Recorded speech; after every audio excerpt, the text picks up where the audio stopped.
জীবনটা অনেক সুন্দর যদি আমরা সেটাকে উপভোগ করতে পারি। জীবনকে উপভোগ করতে শিখুন, তাহলেই দেখবেন জীবনটা অনেক সুন্দর। জীবনের পথ চলাটা অনেক সহজ হয়ে যাবে। সবাইকে আসসালামু আলাইকুম। সবাই কেমন আছেন?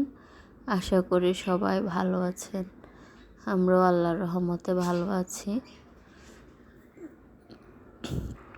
আমার আজকের ভিডিওটি হচ্ছে বাচ্চাদের জন্য বাসায় একটা কেক বানিয়েছি।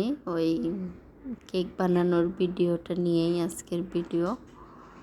তো কেক বানানোর রেসিপি না, জাস্ট কেক বানাচ্ছি সেটাই আসলে রেকর্ড করলাম, ইচ্ছে হলো তাই। আমি বাচ্চাদের জন্য সবসময় খাবারটা অথেন্টিক রাখার চেষ্টা করি। বাসায় নিজে হাতে সবসময় বাচ্চাদের জন্য সব ধরনের খাবার রেডি করি। বাইরে থেকে ওদেরকে খুব কমই খাওয়ানো হয়, যেন ওদের মানে শারীরিক কোনো প্রবলেম না হয়, যেন ওরা সবসময় সুস্থ থাকে, সেজন্যই।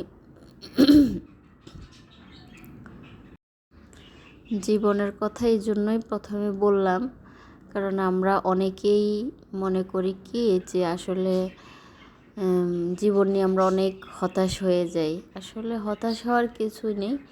প্রত্যেকটা মানুষের জীবনে হতাশাও আছে, আবার সেখান থেকে উঠে আসার একটা গল্পও আছে।